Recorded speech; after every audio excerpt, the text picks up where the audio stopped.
Every day of the week will bring to you divergent views on news making the headline.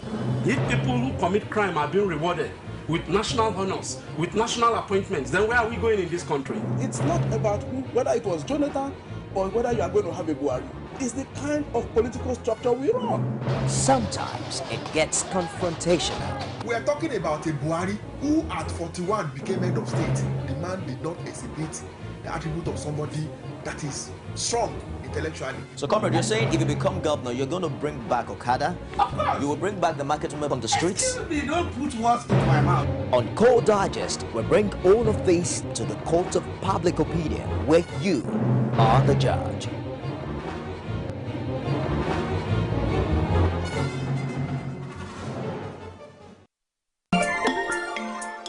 Women share the most amazing thoughts on national issues, and they do it passionately. For most men that are educated, that are exposed, will see nothing to it. The population and the level of poverty made me cry. No infrastructural development whatsoever. And you tell me Lagos is working? That was an accident, and it was a one-off thing.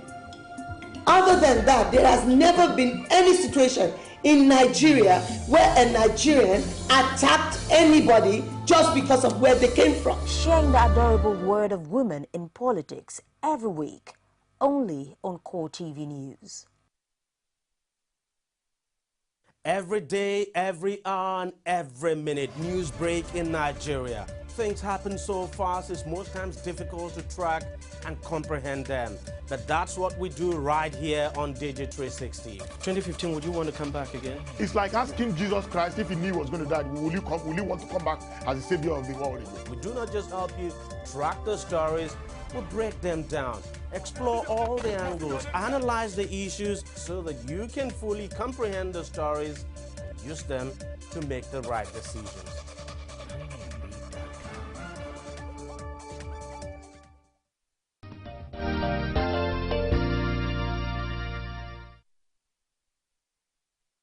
Thanks for staying with us on the program Core Digest. It's nice to have you still remain with us on the program as we discuss something that concerns each and every one of us, which is security for all, a burning concern. As human beings, we actually crave security in all respects, from food security to health security, or what we could call road security or traveling security. And of course, the security of life and property is actually very important to each and every one of us. But one major one that caps everything up is the security of lives and property, because once the life is gone, there is no point asking for health security, food security, and all the kind of securities that human beings actually request for. And that's why we really want to look at this issue and how to forge ahead on probably how to look at the nearest future and how we could secure our lives as Nigerians, even in the face of a lot of challenges that face us in the country. You know, that's why we're going to kickstart today's discussion with what happened in Ado-Ekiti, and of course with the kidnap and impeachment fever that's still hanging over the residents of Ekiti State. Another pandemonium actually greeted Ado-Ekiti, and the clash actually started between drivers' union and the Hausa in Sabo area of the town, which left many injured. And of course, we got updates today that 3 actually died in that attack. And the cause of the violence was speculated to have emanated from the assaults and robbery of wife of a drivers' union chieftain. And of course, our correspondent Rashid gave us a feel of what really happened there. So just see what happened in Ado-Ekiti, then we kickstart our discussion today on the program. Whatever that may have been the cause, the damage wreaked so far outweighs the reason for this brigandage. The people of Ado-Ekiti, especially those residing in Sabo area, woke up to the continuation of a 2-day clash between drivers and the Hausa community. The trivial matter, now a full-blown clash, was said to have been the robbery of the wife of a driver union's chief, while the said culprit took refuge at the slums making up the Sabo community. The end result is looting, arson, damage of properties worth millions of naira. This is coming barely 24 hours after the resumption of the new CP, Etop John James, who was until his deployment to Ekiti, commissioner in charge of community policing. But today, a community is at war and the police force looked on helplessly, even as Core TV cameraman was beaten by these hoodlums. When the drivers and Hausas were fighting, so I went there to cover the event. So suddenly, some guys just came on me and bounced on me, beating me, hit me with rod, damaged my camera. Along the line, the police were there, but when they saw that the thing is get out of hand, they now intervene. The affected traders of Hausa origin and even their counterparts could not hide their dejection over the loss and havoc wreaked in a crisis that paralyzed economic activities in Ado metropolis.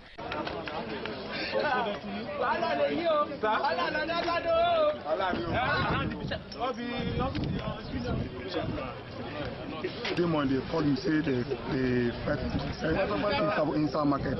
So before I reach the spoilers. Who are the people fighting? Yoruba and Hausa. What caused the fight? I don't know. But this fight has been since when? They said it today, but Ariane say they kill Yoruba, they kill Hausa. As the crisis rages on, the Ekiti Police Chief through text message confirmed 4 people injured, while the state government says a committee will be set up to look into the cause of the matter. The police now, I think the government, they are going to stay there. Okay. And not even now, overnight, they will be there overnight. But now what is in fact, you can see them there.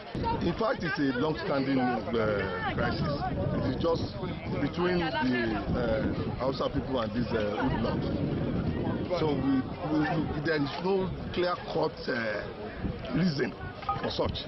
It's not very clear. And that is why we want to set up a committee to look into this matter, so that it will not happen again. As the police seemed incapacitated, with the state government still thinking of setting up a committee, the hoodlums and the fracas still continue unabated, while other problems rocking the state persists. Rashid, Core TV News, Ado Ekiti. A feel of what transpired between the NURTW members and residents in Hausa community, Sabo, and of course with what you saw, a lot of properties were being destroyed.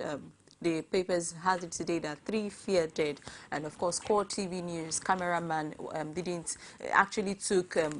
he actually fell victim of the crisis that happened yesterday. And discussing the topic we have today, which is security for all, a burning concern. I have Colonel AJAYI, who is an ex-serviceman, and of course is actually detailed on all of what we'll be discussing today. Good morning. Good morning, my sister. How are you? Right. Colonel Gabriel AJAYI. Okay, that's the full name now. All right, thank you very much, sir. And I have YEMI SAKA as a journalist and a public affairs analyst. It's nice to be here. Good morning, and Colonel. Morning this morning, sir. I'm bracing up in my heart, sir. No, I'm bracing up in my heart. You know, you have to. Don't say because I did drop my own corner to intimidate you. No, I don't drop it, but as a redneck, sir, I'm a lawyer, sir. All right, thank you very much. Good morning. Yeah, morning. Okay, let's kickstart with what happened in Ekiti State. Colonel, what do you make of that event? Of course, I would have loved the journalist to first of all hit on this thing, because I happen to be a professional, and that is the professional feel we want itself. That's why we're starting with you. Really, it's abnormal what is happening around the country, security-wise. The policing system in the country is very defective, and if you want all those type of things not to be happening around the state, you have to focus on the policing system. I've been talking about this for a long time, even while I was in military service. I once told some people, without the police, military regime would not have succeeded. The policing system is so necessary. It's a sine qua non to the development of any nation. So you have what is happening as breakdown of law and order due to the police failure. That's why you see soldiers around all over. The soldiers are supposed to be around. So what is happening is an expression of the inability of those that are in authority to guarantee the lives and property of the people. So are you saying the police system is actually handicapped at this point The in time? police system has been rotting for long. The policing system has been disorganized. The policing system has been a police system of carrying handbags and saying what will you carry. We must develop a policing system that Nigerians will be proud of. The people do not respect the police. That's why. How can you see policeman, a policeman that's going to prosecute you and get you to prison, and you see him and you are beating people in his presence? You are beating people in his presence. Somebody that will take you to prison.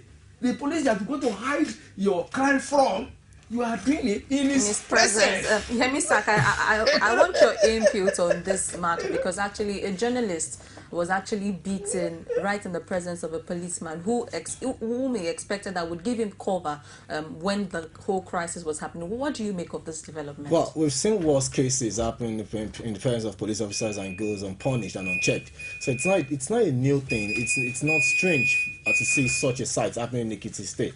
But the good, like Colonel said, I would say to you, it's not just that the police system it's bad, it's defective, it's rotten. There's no to write home about. You see, when it comes to public safety, that falls on the National Security Council. The military doesn't have any business in such establishment, in such a body as instituted by the Constitution. And I was saying, like I said earlier before we came on here, I said the commissioner of police in a state is assumed to be a flag officer. He's a flag officer representing the president. He cannot take orders or anything from the governor. The governor, we call the governor the chief security officers of this state. It's just an appellation. They don't have such rights. You can't give the order to the director of the DSS in your state. The corps commandant of the Nigerian Civil Defense Corps is not even answerable to you. Can't dish any orders to him. There's no security estimate or briefing that is mandatory for them to give you unless you have crisis like this. And when you think about police, I laugh. Because that's one institution that I say to people, they're after the crime not because they want to stop or enforce the law. It's what they want to make out of it. For every law that has been made in this country, but let's even cite Lagos as an instance, the police are the first to break it. Driving against the traffic, the police are always the one doing it. Don't smoke in public, you say police officers are smoking in public with his uniform. These are things that you find. So when the police that is meant to enforce such laws breaks it, flouts it, how do you have the justification to apprehend me and prosecute me for such shortcomings or when I run foul of such laws? All right. AJAYI is actually a retired colonel, and of course he's had military. He's had training in security and of course military experience. Has it always been like this? Yeah, you see, my sister, we as Nigerians, we must understand our problem. It is a national problem, not a police problem. Every Nigerian wants to exercise the power and influence. A minister's wife wants to exercise the power of the office of the minister's wife, the driver, the children, the relations. So this oppressive mentality is part and parcel of Nigerian system. We do not see the law as a guide for orderliness and good governance in the society. We see the orders, the laws and everything as an instrument for punishment only, not as the instrument of order. It is not the police that is punishing the person. It is the law that the person has breached. But here, the reverse is the case. Sorry, sir. Sorry to interject the corner, sir. I think in Nigeria, the situation here is like, for every law you can break, shows how influential you are. That's right. Because if a policeman arrests you, in a normal society, in any society that sanity prevails, the first person you call is your lawyer. But in Nigeria, a policeman stops you that your papers are incomplete or you've committed the crime. The first person trying to call is, let me call one commissioner that I know, or one area commander that is my friend, or one commissioner of police, or one senator. I'm like, what has the guy got? How did we get here? You see, what I'm trying to say is that we have a societal problem. Sometimes I was in the US, my grandson, there was something that happened in the house. I think the light just strip off is in our own compartment. The boy is about 5 years old. He just said, "Mom, call the cops." for a lighting, the next person believed to be caught was the cops. That shows the extent to which the police is the cops now, to which the police, the height of esteem and the confidence reposed in the policing system in that place shows you, even a small child, the what they play with will show the police standing, and then the president, calling the police. They show fire service standing, the rest. But all these things are missing in Nigeria. Nigerians just try to grow haphazardly. He talked about the commissioner of and the governor. Why hadn't the governors gone to court to ask the Supreme Court to interpret the Constitution, which says that the governor is the chief security officer of the state and does not place the coercive power of that thing in the hand of the governor? We have to reform everything. The reformation will start from us as individuals. We have to accept that laws are made for our good. And prisons are built for human beings too. No, they are made for our good. The laws are made for our good. So if we obey the law, and we allow the policing system to take place, then we'll have an ordered society. And I tell you something, it is only in Nigeria, throughout the whole world, that you have such a proliferation of unions. Motor driver union, just lawless people, market women, pepper seller, tomatoes. It's only in Nigeria. There is no order. Everybody is a law. We should actually take responsibility for the proliferation of this union. Let me tell you something. Here, in my village, the village where I live now, Otumakute, everybody is saying that, okay, once your general come there, he will tar this road for us. You can imagine the level of that mentality. They do not even know that there are 3 layers of government in Nigeria: the federal, the state, and the local government. Because the local government is so ineffective that nobody believes it. So they believe that once my general comes there, he's going to tar the road that belongs to the local government. So you find that the local government system is not functioning in Nigeria. So it's an appendage of the state government. No, it's an appendage of the state government. It's not functioning. So people look at from the state to the federal. So everything is federal, everything is either state or federal. So it influences the pitching of our people.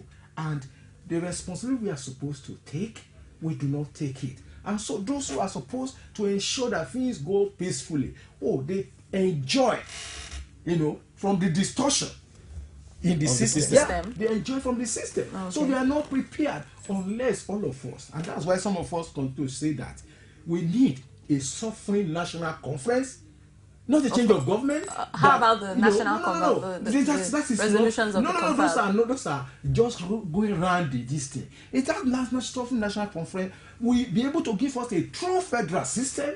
We have true fiscal federalism, devolution of power, regional autonomy, so that people will sit down and determine, as I was telling him this morning when we sat down there, that we don't see Nigeria as our father's property, the way we behave like, all of us behave like tenants, who are using the property of an owner. So we use the country like we are tenants.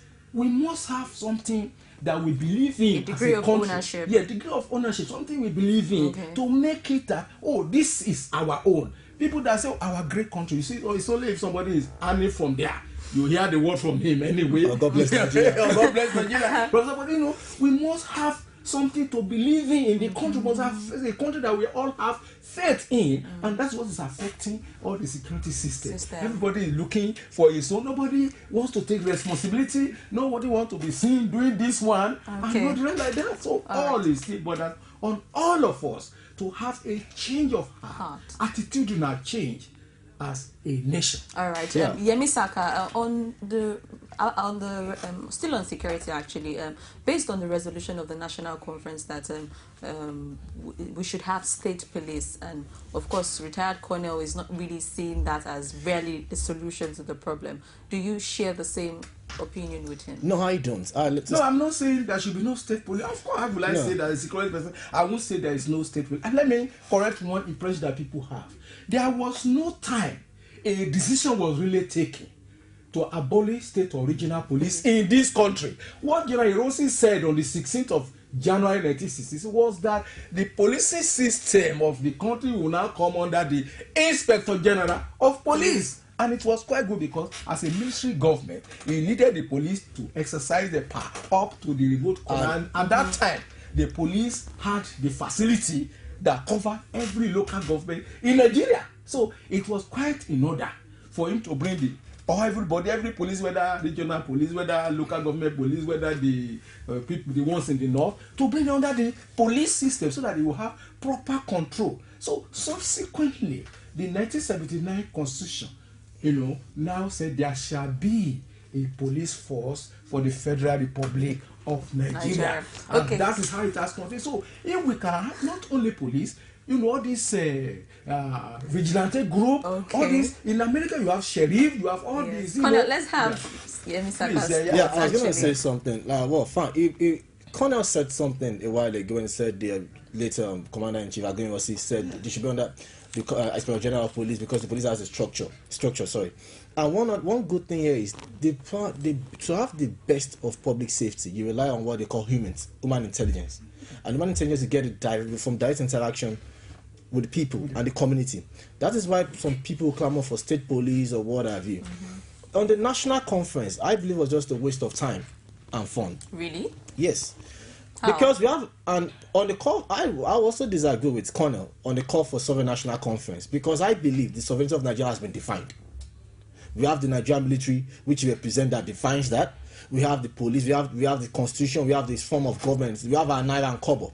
I think what we need to do, now that we have an existing constitution in place, is our working document. We need to improve on it. So for us to work on the constitution, or for us to invoke, or for us to come up with a new constitution, because of what is on ground, we have to now institute a constitutional convention. That's why I find it disheartening when you see people that ought to know, like lawyers and sons, that will tell you that we need a sovereign national conference. Which sovereignty do you want to define? Sovereignty has been defined already. If you want a new constitution, then you invoke a constitutional convention to bring about a new constitution that I think is acceptable to all. But it's laughable that when the constitution works in their favor, it's a document that has to be respected. But if there's some section that doesn't favor them, it's flawed. And there's this blackmail that's been handed down, that was the constitution was handed down by the military and everything. There was the General Abdulsalam Abubakar, while he was going to draft the 1999 constitution, said they should rely on the draft of the 1995 Constitutional Conference of late General Sani Abacha. Nadeko and Afenifere kicked against it, said they didn't like it because they're not part of the Constitutional Conference, and recommended the adoption of the 1979 Constitution because it has been tested and proven to be right. So they now adjusted it to meet up with what is on ground, forgetting that at the time we were having 1999 Constitution that says ministers must come from each state of the federation. We just had like 12 states or 19 states. Now we have 36 states.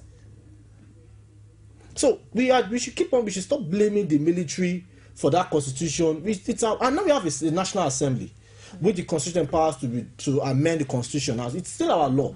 To have a good constitution, or to have the best constitution Nigerians are clamoring for, we should try as much as possible to elect good representatives to the National Assembly to give us the adequate representation we required.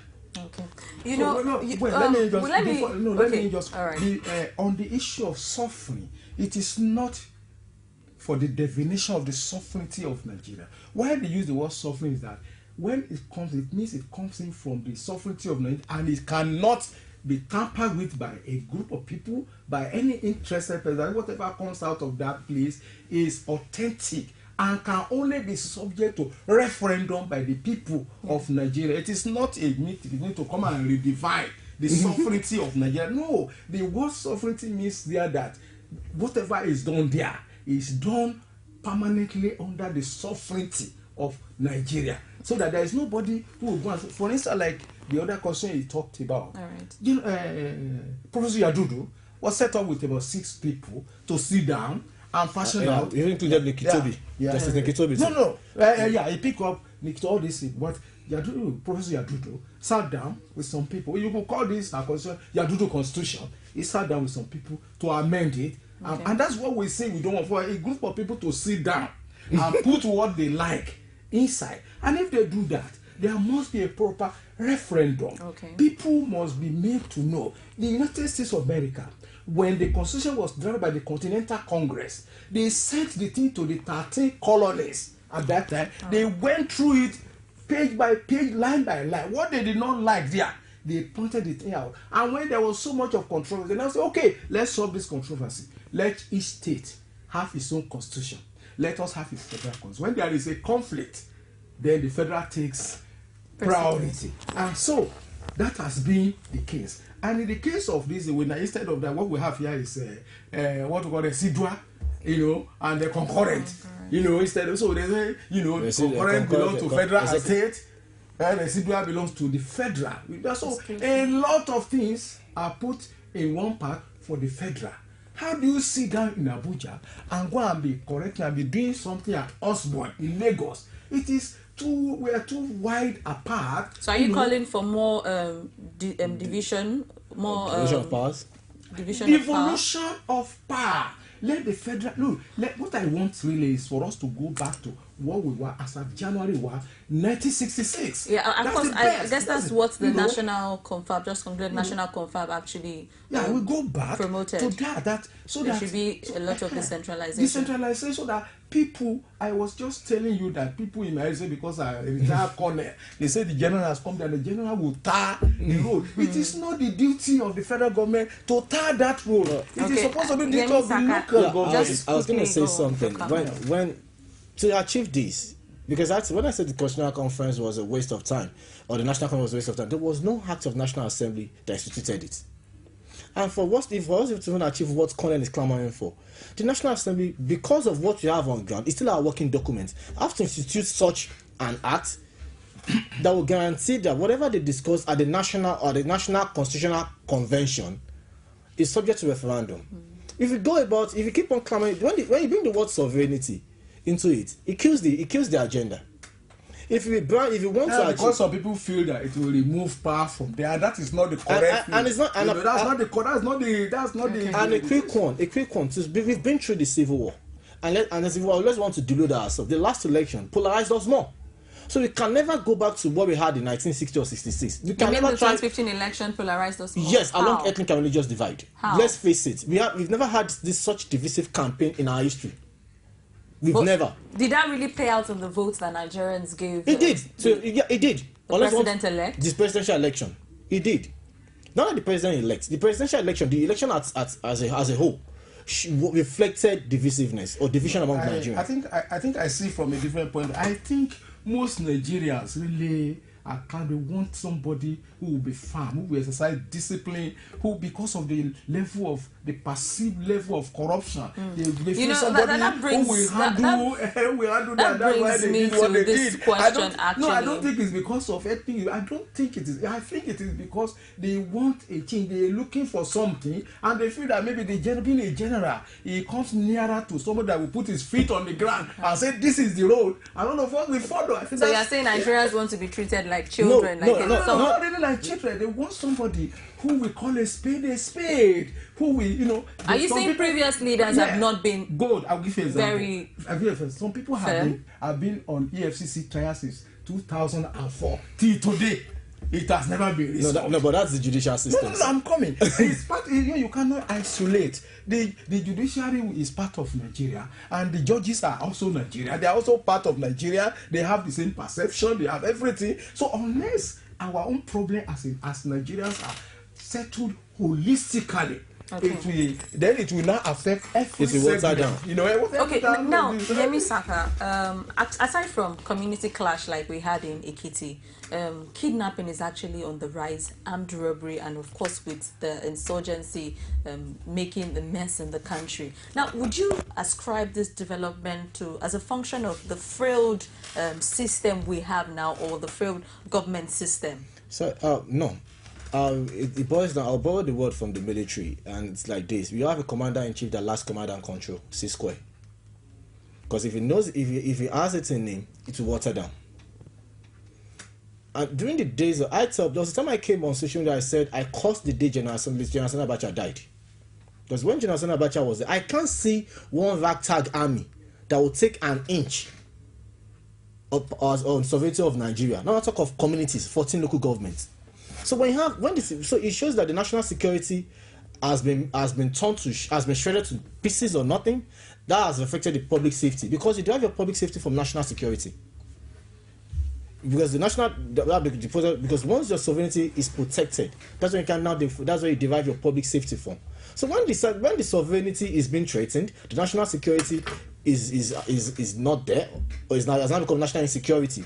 Public safety will be non-existent. I think what really happens is that, you see, decay does not start from a day. Okay. What we're having today is a product of what we have been living with, or we have been planting in the past. The development of national security took a backside when we became independent, because the colonial master did not allow the indigenous security architecture to develop this at the same pace the political development was going on. And when the first set of leaders came in, they made the security a no-go area and kept them as reserve demolition without demolition guard, facing some other things. So there was no development of strategic intelligence. So the failure of the development of strategic intelligence led to so many aberrations. The crisis you are talking about is aberration. It's not the normal thing that should happen in the society, but it's aberration. But like you have today now, it appears aberration have become the norm rather than exceptions. So you have crisis here. Yeah, crisis coming up should be aberrations, not exception. So you find that even during General Sani Abacha that talked about, the issue of now they call the bombings. No, not the bombing. Before the bombing, the Ogoni area have been on fire.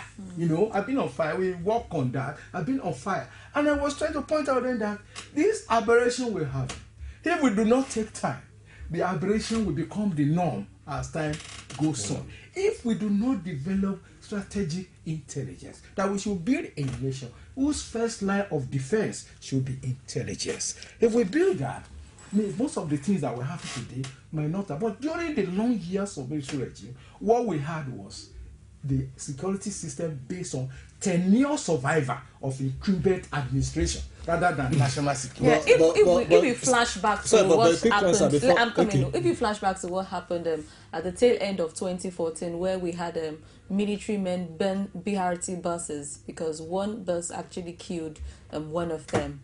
Would you say that? What do you make of that for the military to descend so low out of anger to actually burn properties that belong to the state? I'm disappointed as a journalist you are bringing that. I talk something about aberration. You don't treat aberration as exception. The role of the military is not to burn down buses. That's aberration coming out from the distortion of the system that we have. So that is the frayed nerves I'm talking about now. Is it because of the frayedness that is causing this insecurity challenges we have? There are many reasons. Frayed nerves will be one of them. There are so many frayed nerves, failed infrastructure, failed system here and all the rest, lack of employment, all combined together. The holistic security system of a country, include food security, matrimonial security, road safety, all. It's not just this upsurge in one particular place. So what has happened now, and we must agree, is that aberration have become the norm. Insecurity in any nation is aberration. No nation set out to say, But a quick one, sir. I tend to disagree. But we could say that the military institute or the security institution did not develop as much as when the colonial masters gave us independence. But I know from what I read that what transformed to the Nigerian army before now navy and everything was the Hausa militia and the Lagos militia. No, not so. No. Man won't understand this. And they now merge it to form the Western Frontier. That's not correct. I read it in a book written by General Olusegun on Cardinal Zegu. That was his account of how the Nigerian army came into being. He said the Hausa militia had a strong force of 800 men. The Lagos militia had 100 men, and they later joined together to form the West African Frontier. They now went to prosecute the World War. They later now became the Nigerian Army. That was what gave birth to the Nigerian Army. And over time, we've seen such institute, and we've seen what the Nigerian Army has grown to become. Sir, I know as a 1983, it's not a correct assessment of the situation. Okay. The correct assessment, whether you call it military or not, they were brought together and trained by British military officers and fashioned into a fighting machine. Now that's a lot of history, but so we'll take more of that. Let's just quickly go on this break. Actually, when we come back from the break, we'll actually talk more on how the military evolved, the challenges that there seems to be, and how we could rebrand the system to actually have the good security that we truly clamor for. So do well to join us after this break.